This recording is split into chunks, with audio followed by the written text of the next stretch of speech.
말씀 찾겠습니다. 고린도전서 9장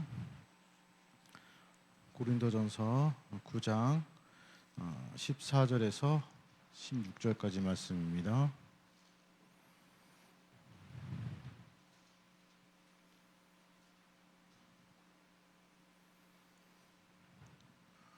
고린도전서 9장 14절에서 16절까지 말씀 같이 봉독하도록 하겠습니다. 같이 읽겠습니다. 시작.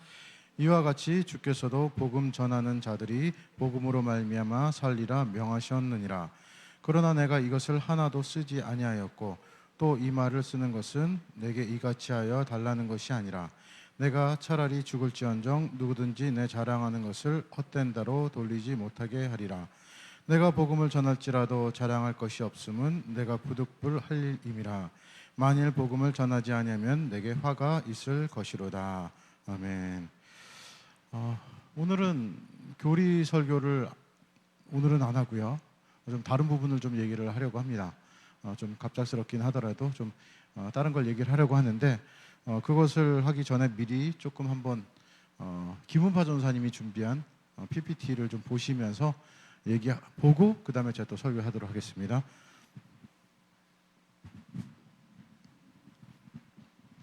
그거 띄워주실래요? 네, 오늘 좀 더 특별하게 이제 베트남 선교지의 현황을 전하고 또 특별히 후원을 부탁드리는 일을 맡아서 저희가 이제 청년 교역자 회의에서 좀 선교사님들을 도와드리고 또 베트남 현지 교회를 도와줬으면 좋겠다 해서 이렇게 나오게 됐습니다. 근데 이제 보시면 네, 지금 선교사님이 계신 곳이 저기 다낭이라는 지역이고요, 베트남에서. 그리고 저희가 작년에도 갔었던 지역은 다낭에서 차를 타고 한 6시간 정도 쭉 위로 올라가서 캐산이라는 지역입니다. 저기 사진 이렇게 네모나게 표시된 지역인데요. 한 6시간 정도 걸리고 거의 우리나라로 치면 진짜 깡 시골 같은 지역이 있습니다. 갈 때도 이렇게 버스를 타고 밖을 보면은 풍경이 다 이래요. 거의 숲속이고 거의 산길이고 밑에가 낭떠러지도 많이 있었고요. 이런 길을 가서 캐산 지역에 그런 가정교회, 지역교회에 도착하면 진짜 완전 시골 같은 모습이죠. 이렇게 집들도 거의 판자로 지은 것 같이 좀 허름하고 주변에 아무것도 없습니다. 그냥 진짜 소가 저렇게 돌아다니고 저기 사람들도 개울이나 냇가에서 보통 씻는다고 말을 하더라고요. 그래서 이렇게 보면은 아이가 거의 아이를 키우고 있는 수준이고 신발도 거의 없고 옷들도 이제 많이 헤어진 상태인데 그곳에 가서 작년에 저희가 베트남 비전 트립을 하면서 또 저 소수민족들하고 만나고 또 대화하고 이렇게 했습니다. 선교사님하고 사모님 나오는데요. 네, 거기가 지금 이번에 베트남 태풍이 심하게 와서 방금 제가 잘 자세히 아는 건지 모르겠는데 이렇게 벽돌로 생긴 집이 이렇게 다 침수가 돼서 무너졌어요. 여기까지 다 물이 가득 찼고 이렇게 마을로 들어가는 입구 다리도 다 물에 잠겨버리고 살던 집이 다 무너졌습니다. 그래서 아이들도 천막 밑에서 이렇게 지내고 있고요. 그것 때문에 선교사님들이 이제 그 다낭 센터에서 후원 물자 같은 거, 식량이나 옷 같은 거, 이불 같은 거 다 준비해서 이렇게 보내셔가지고 이렇게 캐산 주민들, 소수민족 주민들을 캐산에 있는 중앙교회에 다 모아서 이렇게 전달을 했던 것 같습니다. 그래서 저희가 이거 보면서 좀 우리 청년들하고도 나눴으면 좋겠고 또 특별히 우리 청년교회가 후원하는 선교 지역이고 선교사님들이니까 좀 더 우리가 했으면 좋겠다고 목사님 말씀하셔서 제가 준비를 하게 됐습니다. 근데 이제 좀 진지하게 이야기를 할 것 같은데 제가 이거를 위해서 특별히 본 건 아니고 우연하게 이번 주에 성경을 보다가 고린도 후서를 봤는데 마게도냐 교회가 이제 예루살렘 교회에 후원 헌금을 전달하는 내용이 있습니다. 근데 마게도냐 교회도 엄청나게 환난과 시련이 많고 극심한 가난과 넘치는 기쁨 가운데에서 그들도 엄청 가난했고 그들도 힘든 가운데에서 예루살렘 교회에 이제 예루살렘 교회가 핍박받고 이제 가난하게 됐다는 소문을 듣고 이제 연보는 이제 후원 헌금인데 후원 헌금을 전달하게 됐습니다. 근데 마게도냐 사람들이 진짜 힘에 지나도록 자원해서 성도 은혜와 성도 섬기는 일에 참여함으로써 이렇게 간절히 우리가 하기를 구했다고 이렇게 나와 있는데요. 마게도냐 사람들이 예루살렘 교회에 이렇게 후원 헌금을 한 것을 보고 사도 바울도 고린도 교회한테 이렇게 예루살렘한테 후원을 해달라라면서 이제 이런 예시를 든 것입니다. 근데 되게 신기한 것은 고린도 후서 9장 11절에서부터 15절까지 말씀을 보시면은 그렇게 후원 헌금을 함으로써 그들이 자신들이 자랑하고 내가 이만큼 헌금했다, 또 나는 이만큼 많이 받아서 기쁘다, 막 이런 식이 아니라 그 모든 후원 헌금에 있어서 영광과 감사를 다 하나님께 돌렸다고 11절부터 15절에 계속 똑같은 말씀이 나와요. 예루살렘 교회가 마게도냐 교회한테 받은 그 후원 헌금으로 말미암아서 하나님께 감사했고 또 하나님께 감사가 넘쳤고 하나님께 영광 돌리고 감사했다, 이런 말씀들이 나옵니다. 그러면서 바울이 이렇게 후원 헌금을 해야 되는 이유에 대해서 예수 그리스도의 은혜를 먼저 너희가 알기 때문에 너희를 위하여 가난하게 되신 예수님을 알기 때문에 또 우리가 예수님 때문에 부유하게 된 것을 알기 때문에 이렇게 후원 헌금을 해달라고 요청을 한 것입니다. 네. 제가 오늘 이 말씀을 특별히 전달해 드리는 이유는 뭔가 특별하게 진짜 헌금을 내라고 강요하는 것도 아니고요. 그 사람들이 얼만큼 힘들다 이런 것을 표현하고자 한 것도 아닙니다.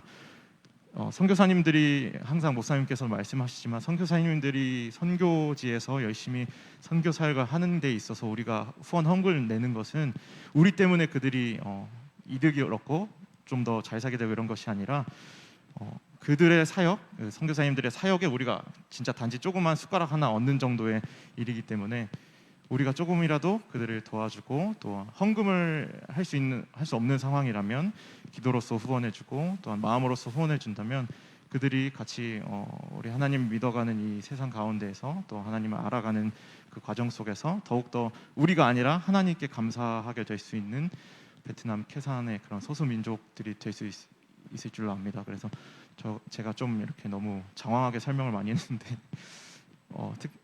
좀 제가 전달하고자 했던 내용을 충분히 아실 거라고 생각합니다. 그래서 우리 청년부들도 마음에 혹시나 이렇게 한번 도와주고 싶다, 함께 참여하고 싶다 생각이 드시는 분들은 오늘부터 해서 이제 베트남 캐산 교회에 함께 후원하는 그런 사역에 동참해 주셨으면 좋겠고, 혹시라도 못 하시는 분들은 기도로서 함께 후원해 주시고 마음으로서 동참해 주셨으면 좋겠습니다.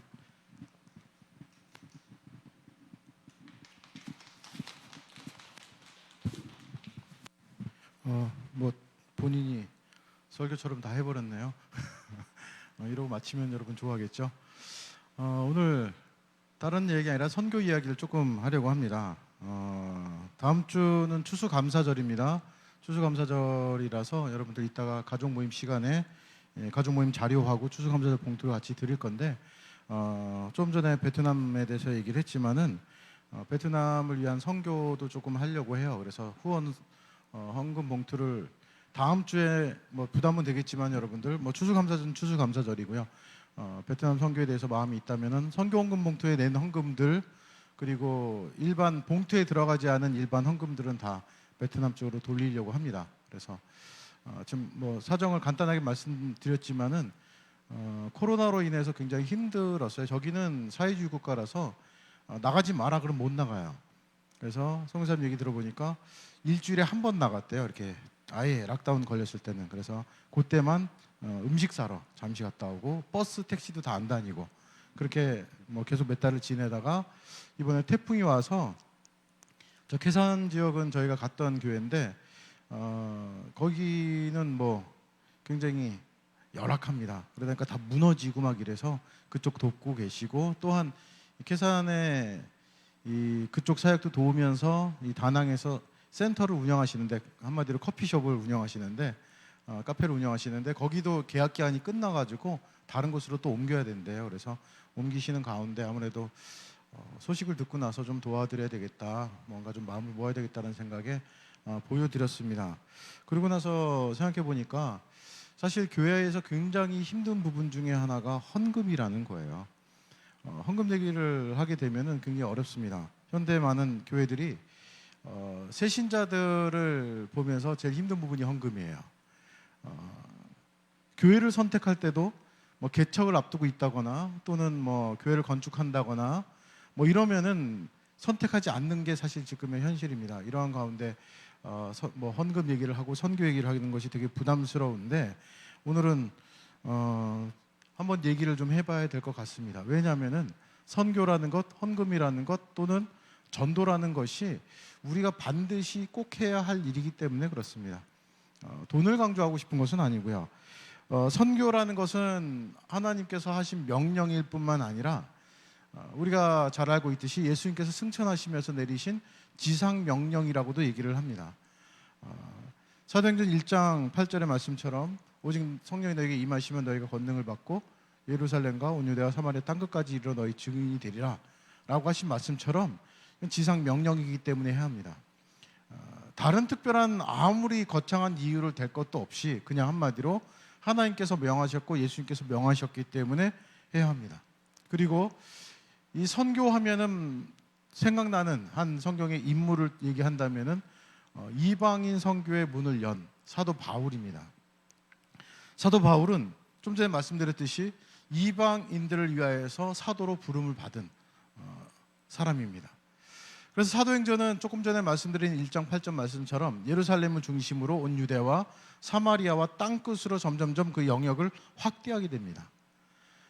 사도 베드로가 앞에 부분에서는 유대와 예루살렘 중심으로 사역을 했다면은 사도 베드로와 이 사도 바울 그 사이에 고넬료 사건 잠시 등장하고 그러고 나서는 이방 나라로 그 사역이 넓혀지게 돼요.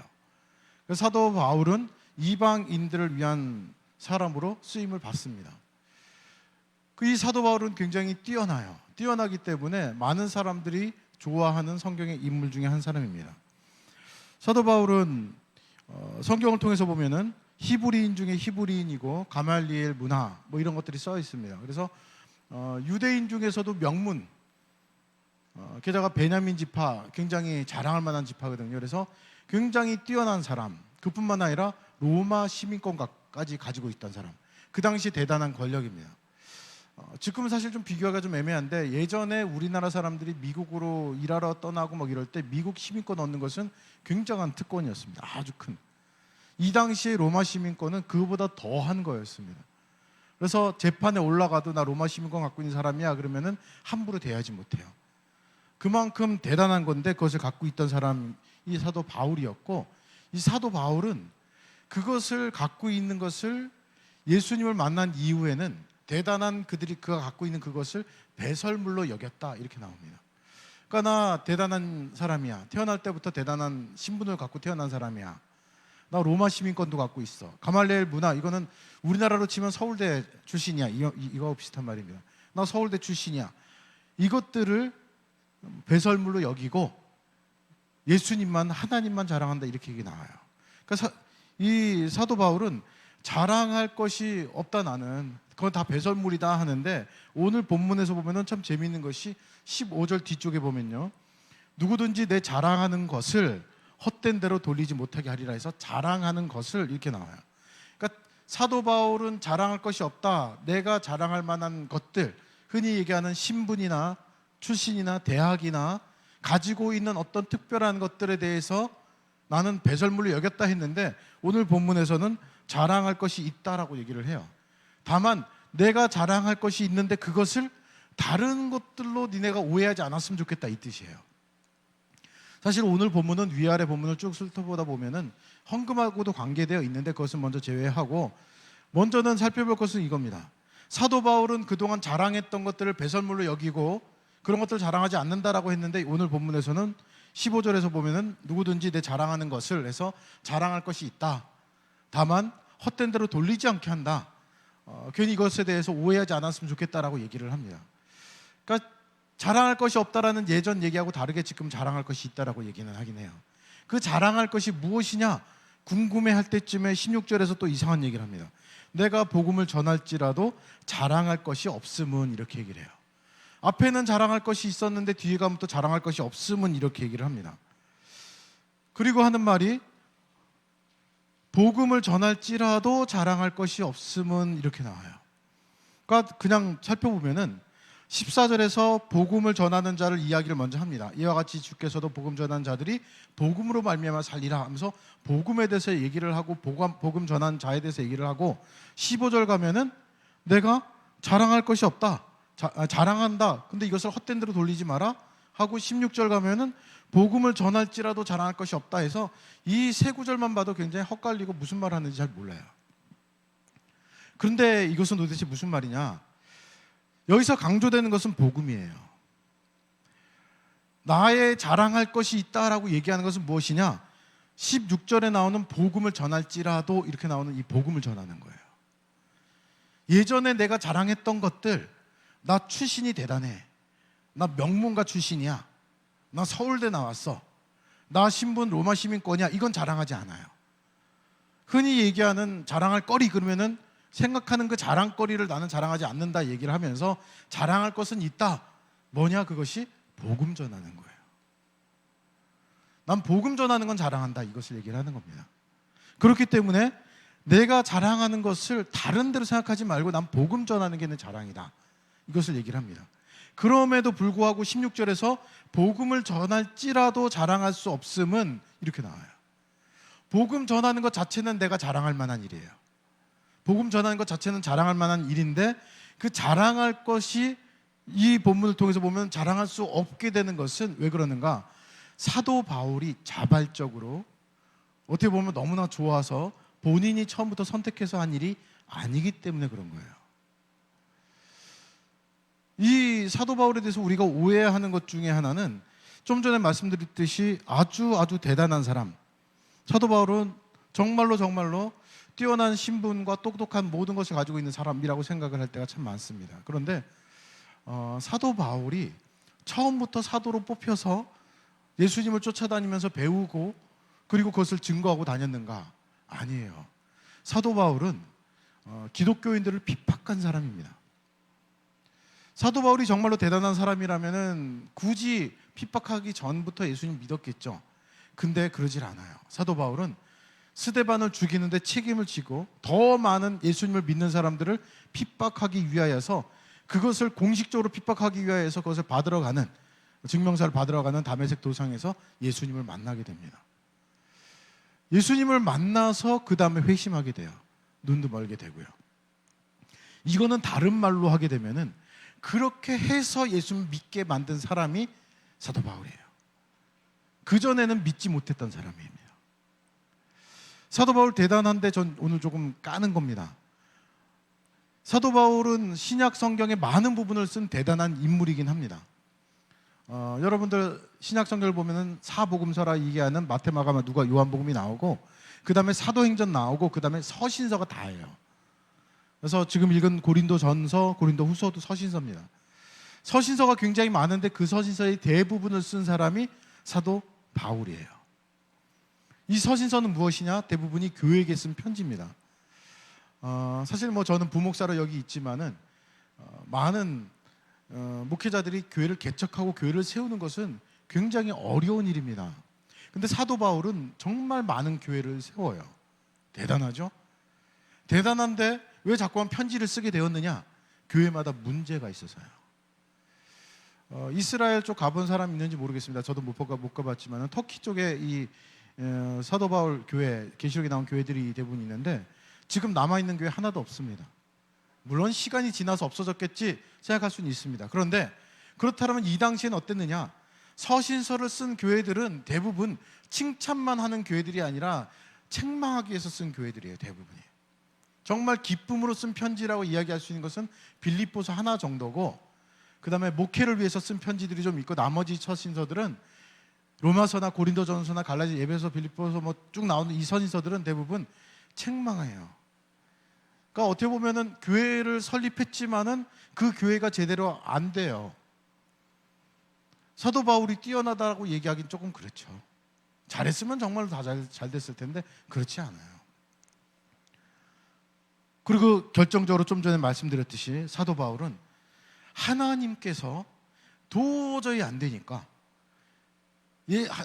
예수님을 믿는 자들을 핍박하는 그 일을 하기 위해서 떠날 때 붙잡고 야, 너 정신 차려 해서 그 정신을 돌린 사람이 사도 바울이에요.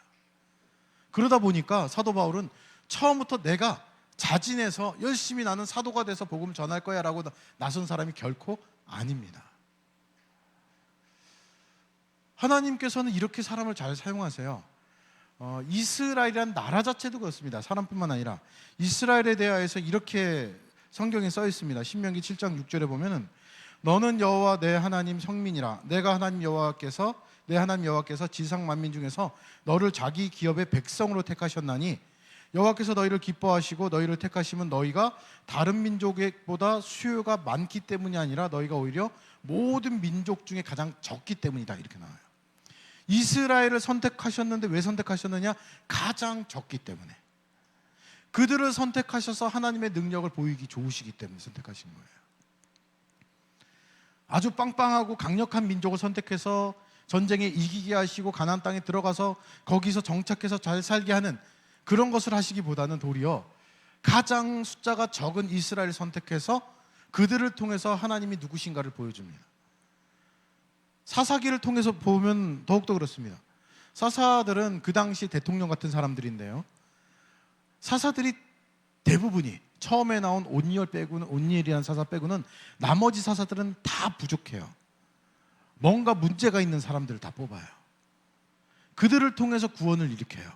그러다 보니까 무엇을 깨달아냐 이거냐면요, 사사가 뛰어난 것이 아니다 이것을 알려주시는 거예요.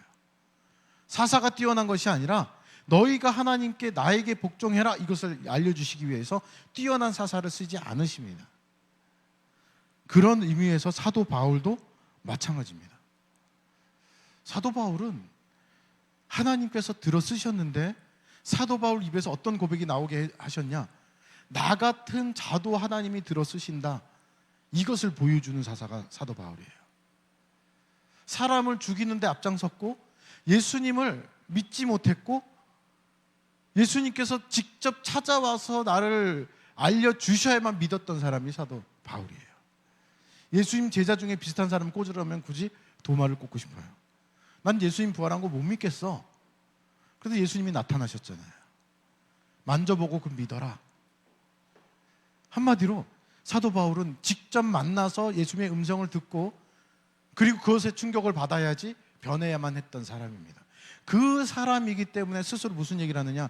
내가 복음을 전하긴 하지만은 이것을 가지고 자랑 못하는 것은 내가 복음을 전하게끔 하신 것은 하나님이시기 때문이다 라는 거예요.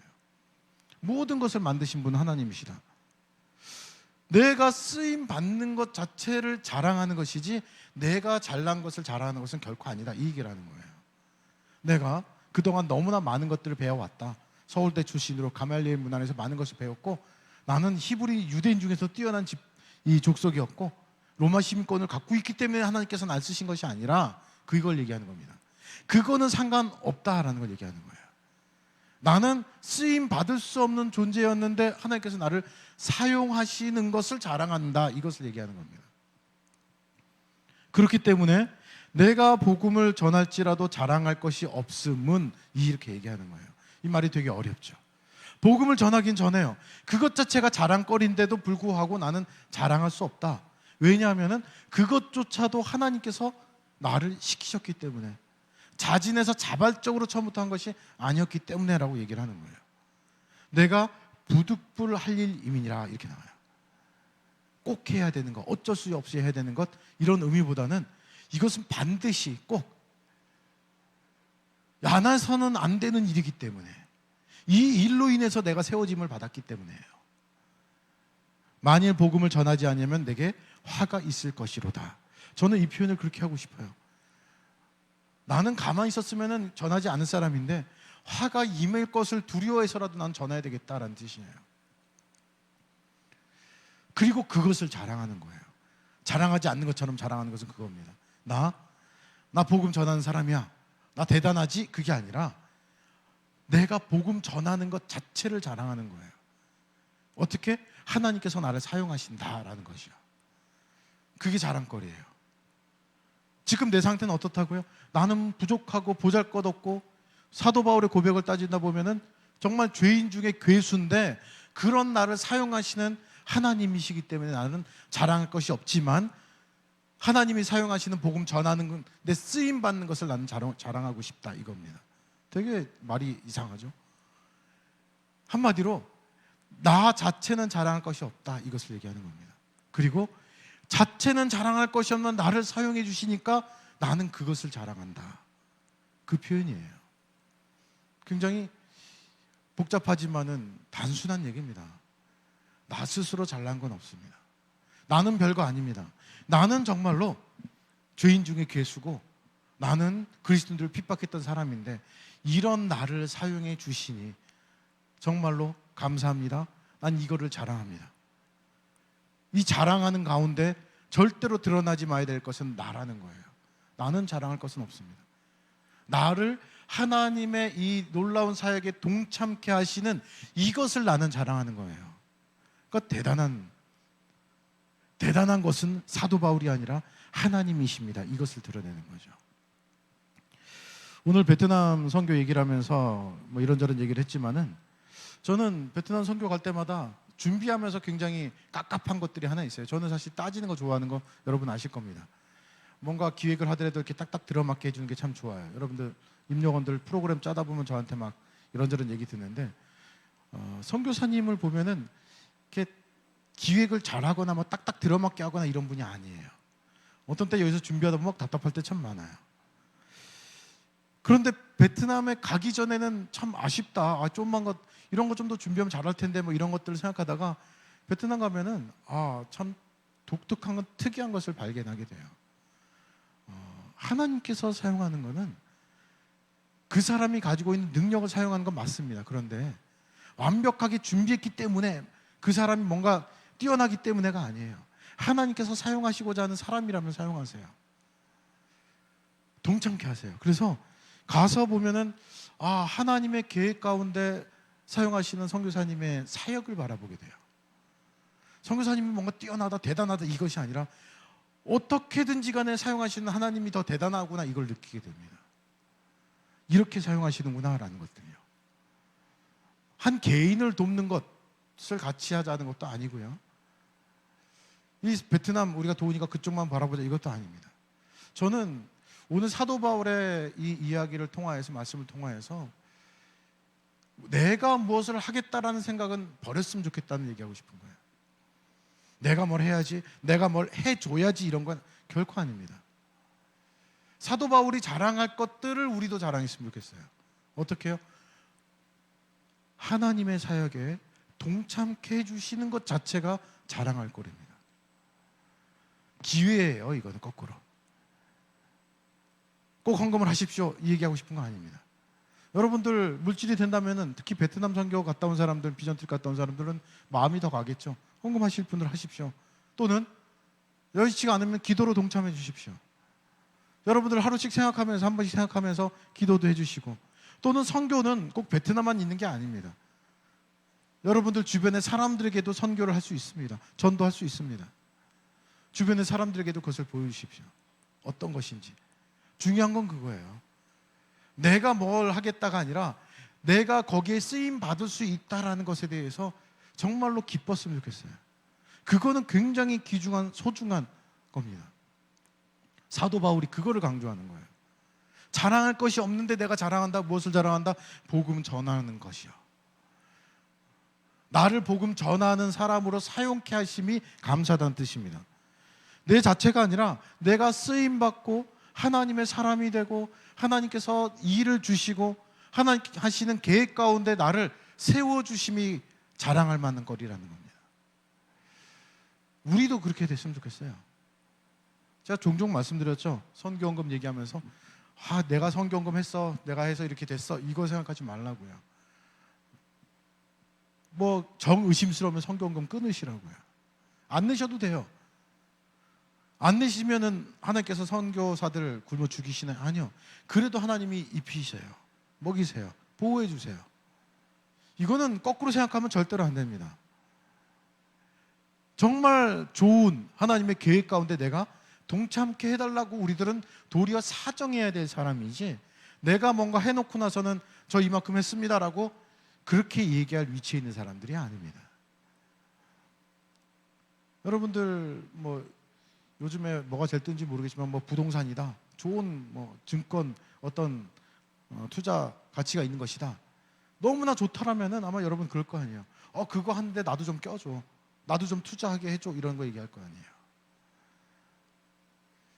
뭐 그런 투자 개념으로 선교를 둔다는 것이 웃기긴 하지만은 하나님께서 하시고자 하는 그 일에 한 자리라도 차지하게 해주십시오 라고 부탁해야 될 사람들은 우리라는 거예요.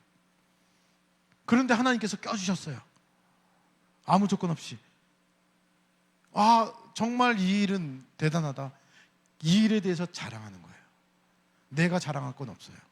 껴주신 하나님에 대해서 자랑하는 거예요. 하나님께서 나를 사용해 주셔, 이거예요. 사도 바울이 하고자 하는 얘기를 여러분들이 조금 더 깊이 생각했으면 좋겠습니다.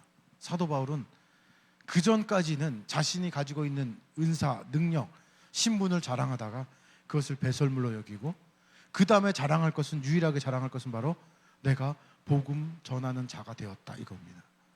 그런데 그것조차도 내가 지원하고 내가 정말 좋아서 했다가 아니라 하나님께서 시켜서 나를 이렇게 만드셔서 동참케 했다, 난 이것을 자랑한다, 이것을 얘기하고 있습니다. 여러분들이 한 주간 묵상했으면 좋겠습니다. 오늘 가족 모임 자료로 질문을 짧게 해놨어요. 2개밖에 안 해놨습니다. 하나는 내가 나 때문에, 나로 인해서 내가 복음을 굳이 전하지 않았다 하더라도 내 모습을 보면서 혹시라도 하나님을 믿고 교회로 오게 된 사람이 있는가, 그런 경험들을 나누는 시간들을 가졌으면 하고, 또 하나는 지금 내가 동참하고 있는 선교지는 어디인가 좀 나눴으면 좋겠어요. 저는 물질만을 얘기하는 게 결코 아닙니다. 여러분들이 혹 기도하면서, 혹 여러분들의 친구들 뭐 누구라도 정말 그 사람이 교회 다녔으면 좋겠다, 하나님 믿었으면 좋겠다, 가족 중에 누구라도 하고 있다라면 동참하고 있다라고 저는 생각합니다. 다만 더 열심히 열정적으로 동참했으면 좋겠어요. 이거는 해주면 고맙습니다가 아니라 기회이기 때문에 얘기하는 겁니다. 반드시 하나님의 나라는 이루어질 것이고, 반드시 그 하나님의 의가, 하나님의 영광이 이 땅에 가득할 날이 올 겁니다. 그것은 결정되어 있는 상황이고, 그 가운데 내가 얼만큼이라도 내가 할 수 있었는가, 이거를 자랑해야 되거든요. 그 기회를 여러분들이 놓치지 않으셨으면 좋겠어요. 나 해보고 싶다, 나 정말 껴주십시오, 나도 한몫하고 싶습니다, 이것이 우리들의 본래 상태가 돼야 합니다. 성교사님들이 그러지 않으셨으면 좋겠어요. 뭔가 와가지고 제발 도와주십시오, 그래야만 되는 선교 사역이 아니었으면 좋겠어요. 한 가지만 말씀드리고 마치려고 하는데, 제가 처음 외국 나간 건 태국입니다. 학교에서 선교 안 나가면 졸업 안 시켜준다고 그래가지고 가봤어요. 태국에 갔는데 정말 관광은 거의 안 하고 산종만 쫓아다녔습니다. 태국 치앙마이라고 마약 팔고 아직도 산족들은 사람을 먹는, 성기자매 얼굴 찌푸렸는데 몰래 먹는 그런 지역이었어요. 근데 거기 선교사님이 그 산족만 돌아다니면서 선교를 하십니다. 재미있는 것은 이제 산족 들어와서 선교하게 되면 거기에 수도도 깔아드리고 전기도 막 하고 길도 막 내가지고 굉장히 많은 곳을 개척하셨어요. 그리고 산족들은 이제 가서 하루씩 묵다 보니까 집을 하나씩 다 졌어요. 집이라고 해봤자 이렇게 나무 같은 걸로 그냥 하루 만에 짓는 집들. 근데 그 선교사님이 사역하는 것들을 이 후원해주는 교회에서 와서 한 장로님 보시고 나서 농담처럼 본국에 우리나라 와서 다시 얘기한 것이 선교사님 가봤더니 집이 몇 채더라, 이런 얘기를 하신 거예요. 그래서 소환당했어요. 아니 선교하러 보냈는데 집을 몇 채씩이나 줘? 선교사님이 승질이 나가지고 그러셨대요. 나 후원하는 거 끊어라, 아예. 그것 때문에 그럼 난 끊어라, 난 상관없다, 난 그래도 사역할 거다. 그분이 우리나라 CCC 전체 총무까지 옛날에 하셨던 분인데, 저는 굉장히 그 얘기 들으면서 충격이었어요. 사실 뭔가 후원이 끊긴다는 것은 생명줄이 끊기는 것처럼 느껴지거든요. 근데 당당하게 얘기하시더라고요. 이 선교 사역에 대해서 갖고 있는 생각을 바꾸라는 거예요. 동참케 해달라고 부탁해야 될 것은 교회지, 선교사들이 와서 도와주십시오, 도와주십시오, 뭔가 해주셔야지 내가 살 수 있습니다가 아니라는 거예요. 그분들의 사역에 직접 우리는 못 간다 하더라도 우리가 물질로, 기도로, 그리고 마음으로 동참케 해주는 것은 우리가 감사할 일이에요. 주셔서 감사합니다가 아니라요. 그 생각을 바꾸자는 겁니다. 부득불해야 할 일, 그 일을 각 선교사님들이 하시고 계시고, 그것은 우리도 또한 반드시 해야 할 일입니다. 꼭 해야 할 일. 왜요? 강제가 아니라 이것은 기회이기 때문에 그렇습니다. 다음 주에 우리가 동참했으면 좋겠어요. 그래서 뭐 얼마가 되든, 지난번에도 여러분들이 헌금 많이 해주셔서 100여만 원 가까운 금액을 선교비로 보내드렸었습니다. 근데 그거 상관없이 또한 이번에도 뭐 선교지 자체에 큰 어려움을 당하고 있기 때문에 한번 해야 되겠다는 생각으로 말씀드리는 겁니다. 근데 오해하지 않았으면 해서 더욱더 선교에 대해서 얘기를 말씀드립니다. 이거는 우리에게 주어진 기회라는 것을 여러분들이 생각했으면 좋겠습니다. 한번 이 시간에 같이 기도드리는 시간 같습니다.